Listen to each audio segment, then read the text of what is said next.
Ito kinalaman sa lakas ang kanyang kabaho kundi sa malambot niyang puso para sa mga walang tahanan.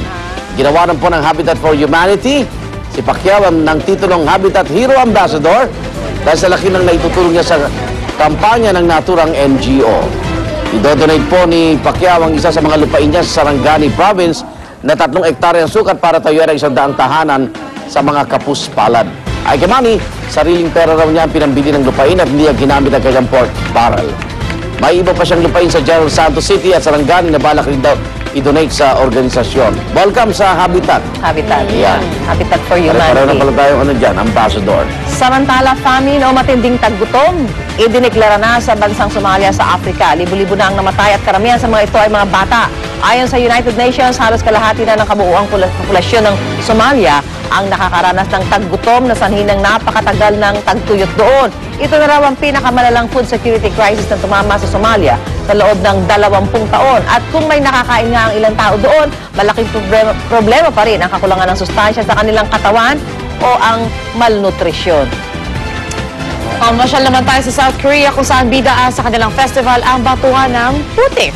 Libo-libong tao dumagsa sa Borayong City upang maglaro at mag-enjoy sa putik. Bida rin doon ng mga mud mascot. Meron ding samot-saring palarong putik kaya ng mud slide, mud wrestling at batuhan ng mud balls. Meron pang kinulong sa mud prison. Pero meron din mga tao na kusang nagpahid ng putik sa kanilang mukha at maging sa buong katawan. Ito na ay ika-14 na taon ng Mud Festival sa South Korea at taon-taon parami ng parami ang kanilang mga bisita. O kaya pampaganda ng kaya nagbalaat. Kaya nagbatuhan Boryong na Boryong. Yes, Boryong na sila. Uy, may kulay yung mud niya. Ang cute to. It's blue and green. Tama ba yun? Mud yun. Mud pack. Narito na ang maagang showbiz balita ni Luandy.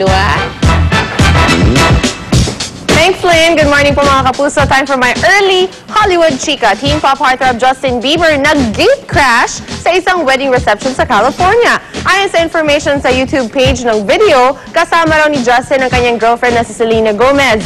Nang mapadaan daw kasi ang dalawa sa lugar kung saan may wedding, nagkataon na tinutugtog ang hit song ni Justin na One Less Lonely Girl sa wedding reception. Kaya naisipan nila na i-surprise ang mga tao roon. Nagpa-picture naman ng guests at newlyweds sa hottest teen couple ngayon bago bumalik sina Justin at Selena sa kanilang naghihintay na kotse. Cute!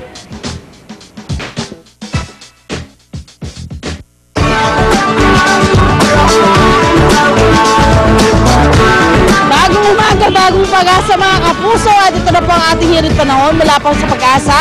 Meron pa rin po tayo intertropical convergence zone. Hangin po na nagmumula sa southern at northern hemisphere. Nagsasalubong po sa equator. Nagdudot po yan ng ulap at ulan. Yan po ay mararanasan sa Timog Luzon, Visayas at Mindanao. Kaya naman po lang Luzon at Eastern Mindanao, makaranas po ng madalas sa maulap na kalangitan na may mga kalat-kalat na pag-ulan at mga pulog-pulog pagkidlat at pagkulog. Ang natitirang bahagi naman po ng bansa, lalo na po ang Metro Manila, magkakaroon po ng bahagya hanggang sa makuminsan ay maulap na kalangitan na may mga pulog-pulong mahinang pag-ulan. Ingat po sa landslides at flash floods ang Eastern Visayas, Bicol Region, Mindoro, Tanay Island at Palawan. May minomonitor din pong isang low pressure area at kung ito ay papasok sa ating area of responsibility ay tatawagin po itong bagyong Waning kung sakasakali mararamdaman daw po ito next week kung lalapag po sa ating kalupaan. Hindi naman po itong masyadong direkta. Ayan, direksyon po nito ay patungo naman po ng Taiwan. Ang ating sunrise ay 5:37 ng umaga at ang ating sunset ay 6:28 ng hapon. Narito naman po ang mga temperature and weather conditions sa ibang bahagi ng Pilipinas. Tandaan niyo po mga kapuso, sa kahit ano pa mga hamon ng panahon, manatiling alerto at mahinahon. Belated happy birthday, Christine Niangco!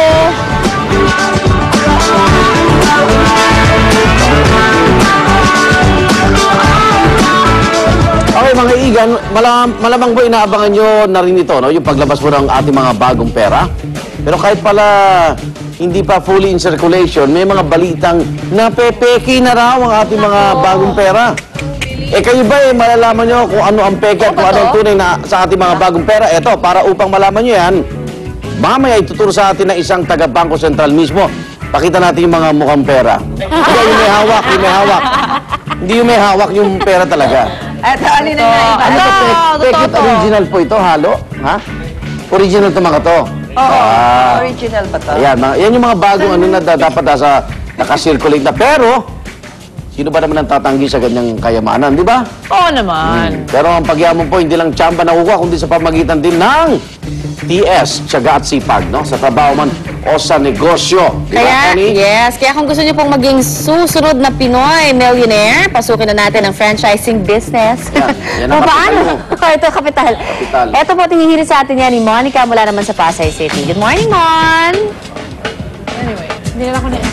Guys, good morning. Good morning po mga kapuso. Ngayong Fun Friday, usapang negosyo po tayo dito sa World Trade Center para sa ika-10th Trade Show Association of Filipino Franchisers or AFI po mga kapuso. At naku, tamang-tama talaga ito sa mga kapuso natin naghahanap na negosyo dahil ngayong umaga, bibigyan namin kayo ng idea kung ano nga ba yung mga pinakapatok na negosyo ngayon at ano nga ba yung basis para sabihin na patok itong mga negosyo. At syempre, kung gusto nyo mag-start ng inyong business tulad na nakikita nyo sa inyong mga screens, ayan, ilan lamang yan sa mga pwede nyo pagpilian, bibigyan po namin kayo ng mga tips na dapat tandaan kapag kayo nga ay pipili ng business kung ito po ay bagay sa inyo. At syempre, ito pinaka-importanting tanong ng lahat, gaano nga ba katagal bago mababawi yung capital na in-invest natin kapag tayo ay nagtayo ng negosyo. At syempre, ito si Arn, ayan, naghahanap na rin ng gusto niyang business sa itayo para meron siyang dagdag na budget kapag siya ay naglalakad-lakad na mamasyal.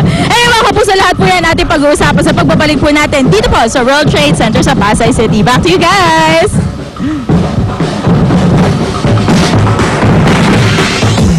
Okay, original kami lahat dito na tumatambay, ha? Dito lang sa Unang Hirit! Bawal ang Saya-saya sa unang hirit, unang hirit, unang hirit. Magugulat ka, unang hirit.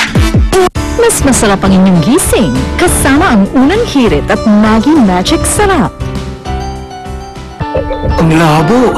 Macular Lalong lumalabo. degeneration? Ano yun? Ang makina ay parte ng retina sa mata na kailangan para makakita. Sa pagkasira ng makina, nanlalabo ang paningin. Isang kondisyon na may iwasan pag may lutein. Lutein na nasa Optin. Ang araw-araw na pag-inom ng Optin ay nakakatulong mapangalagaan ang kalusugan ng mga mata. Iwasan ang maagang paglabo ng paningin. Optin, klaro ba?